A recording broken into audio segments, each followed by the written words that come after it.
வணக்கம். இன்றைய மாவட்ட செய்திகள். மதுரை ராஜாஜி தலைமை அரசு மருத்துவமனையில் டெங்கு கொசுக்கள் உற்பத்தி செய்யும் மையங்களாக வார்டு பகுதிகள் மாறி வருகின்றன.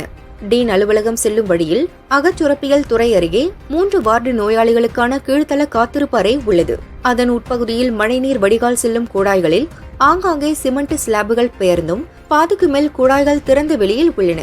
திறந்துள்ள குழாய்களில் மழை பெய்யும் போது தேங்கும் நன்னீரில் டெங்கு வைரஸ் பரப்பும் கொசுகள் வேகமாக முட்டையிட்டு எளிதாக பெருகுகிறது. இதன் மேல் தளத்தில்தான் டெங்கு வைரஸ் காய்ச்சலுக்கான சிறப்பு வார்டும் உள்ளது. இங்கு பராமரிப்பும் பூஜ்ஜியம்தான். மருத்துவமனையின் பாரம்பரிய கட்டடத்தின் அனைத்து பின்புற சுவர்களிலும் ஏசி கழிவுநீர் நேரடியாக வழிந்து பாசி படர்ந்து பச்சை நிறத்தில் காணப்படுகிறது. தொடர்ந்து நீர் கசிவதால் கட்டடங்களின் ஸ்திரத்தன்மை பாதிக்கிறது. நீர்க்கசிவு டீன் அலுவலகம் செல்லும் முன்புறத்திலேயே தொடங்குகிறது. மேலும் அடுத்தடுத்த மேல் தளங்களுக்கு செல்லும் பிவிசி குழாய்களின் இணைப்பு சரியாக பொருந்தாததால் அதன் வழியாக கழிப்பறைகளுக்கு செல்லும் தண்ணீரும் சுவர்களில் கசிகிறது. அதேபோல் தீவிர விபத்து அவசர சிகிச்சை பிரிவு வளாகத்தின் பின்பக்க சுவர்களில் பச்சை வண்ணத்தில் பாசி படர்ந்து கோலமிட்டுள்ளது. 3வது தளத்திலிருந்து தரைப்பகுதி மழைநீர் வடிகால் வரை ஏசி அறைகளின் கழிவுநீர் தொடர்ந்து வெளியேறுகிறது. சுவர்களில் ஆங்காங்கே விரிசலும் காணப்படுகிறது. மருத்துவமனை நிர்வாகமோ இவற்றை பராமரிக்கும் பொதுப்பணித்துறை அதிகாரிகளோ இதுவரை கண்டுகொள்ளவில்லை. பல நூறு கோடிகளில் திட்ட மதிப்பீடு தயாரித்து கட்டிடம் கட்டுவதோடு வேலை முடிந்து விடாது. அவற்றை முறையாக பராமரிப்பதில்தான் கட்டடத்தின் ஸ்திரத்தன்மை உறுதியாகும். இங்கே கட்டடங்களுக்கு பஞ்சமில்லை, பராமரிப்புக்குதான் பஞ்சம். கொசுக்களின் உற்பத்தியை தடுக்கும் வகையில் மழைநீர் வடிகால்களில் முழுமையாக சிமெண்ட் ஸ்லாப் அமைத்து மூட வேண்டும். ஏசி கழிவுநீரை வெளியேற்றுவதற்கு மாற்று ஏற்பாடு செய்ய வேண்டும் என நோயாளிகள் மற்றும் சமூக ஆர்வலர்கள் வலியுறுத்தினர். முதுகுத்தண்டு காயம் விழிப்புணர்வு மாதத்தை முன்னிட்டு திருச்சியில் மாற்றுத்திறனாளிகள் 3 சக்கர நாற்காலியில் ஊர்வலமாக சென்று விழிப்புணர்வை ஏற்படுத்தினர். விபத்து மற்றும் நீண்ட நேரம் வாகனம் ஓட்டுவதால் ஏற்படும் தண்டுவடம் காயம் மற்றும் தண்டுவட முறிப்பு உள்ளிட்ட காரணங்களால் பாதிப்பு அதிகமாக உள்ளது. இதை தடுக்கும் வகையில் திருச்சி காவேரி ஹாஸ்பிட்டல் மற்றும் ஹம்சா மறுவாழ்வு ஹாஸ்பிட்டல் சார்பில் 3 சக்கர விழிப்புணர்வு ஊர்வலம் ஹாஸ்பிட்டல் முன்பு துவங்கியது.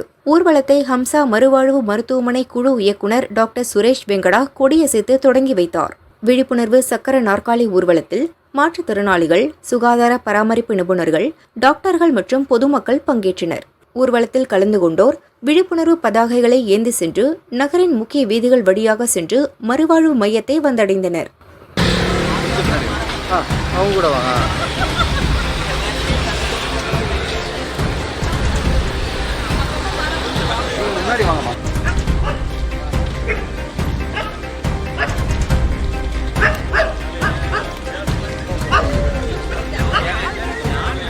சேலம் ஆத்தூர் சுற்றுவட்டார பகுதியில் உள்ள கீழ்த்தொம்பை, பூமரத்துப்பட்டி, பைத்தூர், கல்லுக்கட்டு, காந்திபுரம் உள்ளிட்ட கிராமங்களைச் சேர்ந்த மலைவாழ் மக்கள் தங்களுக்கு வீட்டு மனை மற்றும் அனுபவ நில பட்டா வழங்க வலியுறுத்தி வருகின்றனர். பல ஆண்டுகள் ஆகியும் இதுவரை பட்டா வழங்கப்படாததால் 100க்கும் மேற்பட்டோர் இன்று ஆர்ப்பாட்டம் செய்தனர். ஆத்தூர் ஆர்டிஓ அலுவலகம் முன்பு மார்க்சிஸ்ட் கம்யூனிஸ்ட் கட்சி சார்பில் நூதன ஆர்ப்பாட்டம் நடைபெற்றது.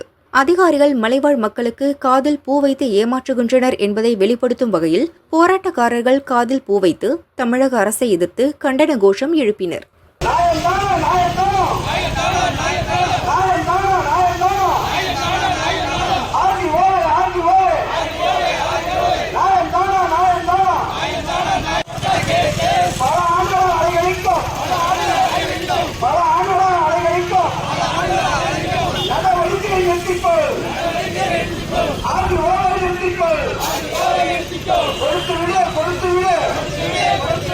தமிழகம் முழுவதும் உங்களுடன் ஸ்டாலின் திட்ட முகாம்களை அரசு பகுதி வாரியாக நடத்தி வருகிறது.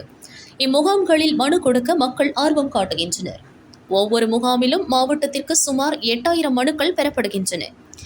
இந்த மனுக்களுக்கு தீர்வு காணும் கால அவகாசம் 45 நாட்கள் மட்டுமே.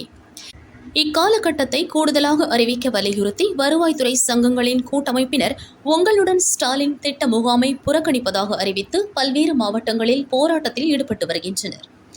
அதன் ஒரு பகுதியாக வருவாய்த்துறை சங்கங்களின் கூட்டமைப்பு சார்பாக திருவாரூர் மாவட்டம் முழுவதும் இன்று 9 இடங்களில் நடைபெறும் உங்களுடன் ஸ்டாலின் திட்ட முகாமினை 553 பேர் புறக்கணித்தனர். மனுக்கள் மீது தீர்வு காண 45 நாட்கள் கால அவகாசம் மிக குறுகிய காலமாகும்.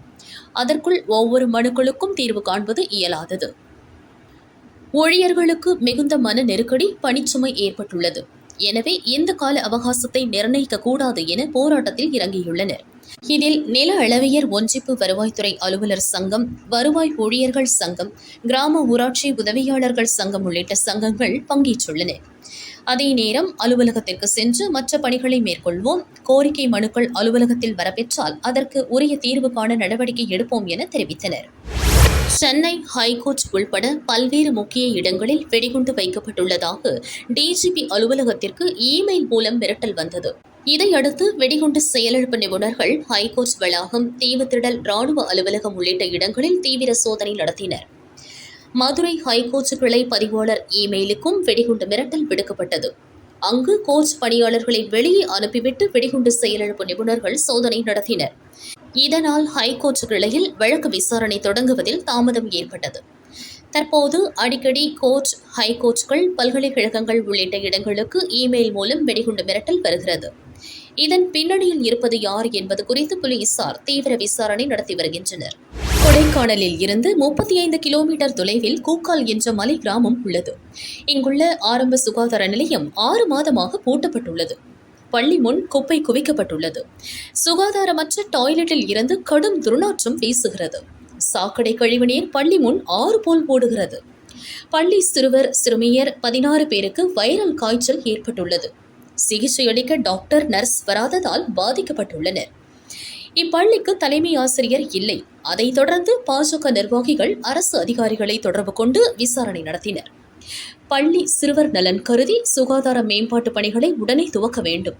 வைரல் காய்ச்சலால் பாதிக்கப்பட்ட குழந்தைகளுக்கு உடனே சிகிச்சை அளிக்க வேண்டும் என கேட்டுக் கொண்டனர். கொடைக்கானல் மட்டும் பூக்கால் கிராம பகுதியில் போயிருக்கோம். இப்ப பின்னாடி இருக்கிற ஊராட்சி பள்ளியில 160 பிள்ளைங்களுக்கு மேல இருக்காங்க. பூக்கால் கவர்மெண்ட் ஸ்கூல்ல 16 பிள்ளைங்களுக்கு மேல வைரல் ஃபீவரால பாதிக்கப்பட்டு ரொம்ப சஃபர் பண்ணிட்டு இருக்காங்க. இப்ப கரெக்டா இந்த ஸ்கூலுக்கு ஆப்போசிட்ல தான் ஆரம்ப சுகாதார நிலையம் இருக்கு. இது இப்ப போய் அங்க பார்த்தோம். அங்க டாக்டர்ஸ் நர்ஸ் யாருமே கிடையாது. கம்பல்சரியா துணை நிலையத்துக்கு வந்து ஒரு நர்ஸாச்சு டெய்லி வந்தாகணும். டாக்டர்ஸ் வாரத்துக்கு 2 டைம் ஆச்சு வந்து பார்க்கணும். அதே மாதிரி இங்க பாத்தீங்கன்னா ஸ்கூலை ஒட்டியே டாய்லெட்ல இருந்து ஸ்மெல் அவ்வளவு மோசமா இருக்கு. எந்த வித மெயின்டெனன்ஸும் இல்ல. இங்க ஆப்போசிட்ல இங்க பாத்தீங்கன்னா குப்பை தொட்டி. இப்ப ஸ்கூல்ல 160 பிள்ளைங்க படிக்கிற ஸ்கூலுக்கு எதிர்ப்புறம் இப்படி குப்பை தொட்டி, பாத்ரூம், கிளீன் ஃபீவர் வராம என்ன ஃபீவர் வரும்? உடனடியா கவர்மெண்ட்டும் நகராட்சி நிர்வாகமும் நான் போர்க்கால அடிப்படையில டாக்டரை இங்க வர வச்சு அந்த பிள்ளைங்களுக்கு ட்ரீட்மெண்ட் கொடுக்கணும். அதே மாதிரி ஸ்கூலை சுத்தி இருக்கிற இந்த ஏரியாவெல்லாம் கிளீன் பண்ணி கொடுக்கணும். இங்க யாருக்கு ஊராட்சி மன்ற தலைவரா அப்படிங்க பிடிஓ. இப்ப அவங்க பிடிஓ கண்ட்ரோல்ல தான் இப்ப இங்க இருக்கு. உடனடியா இந்த மக்களுக்கு தீர்வு காணணும். டாக்டர் டெய்லி வரணும். அதே மாதிரி இந்த பாதிக்கப்பட்ட பிள்ளைங்களுக்கு உடனே ட்ரீட்மெண்ட் கொடுக்கணும். இது எல்லாத்தையும் சுத்தம் பண்ணி கொடுக்கணும். சென்னை கலெக்டர் அலுவலகம் அருகில் அனைத்து மீனவ கிராம சபை சார்பில் மத்திய மாநில அரசு கொண்டுவரும் நீலக்கொடி திட்டத்தை கண்டித்து ஆர்ப்பாட்டம் நடந்தது. உலக அளவில் அங்கீகரிக்கப்பட்ட சுற்றுச்சூழல் மிக்க கடற்கரைகளுக்கு நீலக்கொடி அங்கீகாரம் வழங்கப்படுகிறது. சென்னை மாவட்டத்தில் மெரினா, திருவான்மையூர், பாலவாக்கம், ஒத்தண்டி ஆகிய கடற்கரைகளில் நீலக்கொடி சான்றிதழ் பெற விண்ணப்பிக்கப்பட்டுள்ளது. இதற்கிடையே மாமல்லபுரம் வரை சுமார் 27,600 கோடி ரூபாய் செலவில் 92 கிலோமீட்டர் தூரத்திற்கு ஏசிஆர் கடல்வழி மேம்பாலம் கட்ட தமிழக அரசு திட்டமிட்டுள்ளது.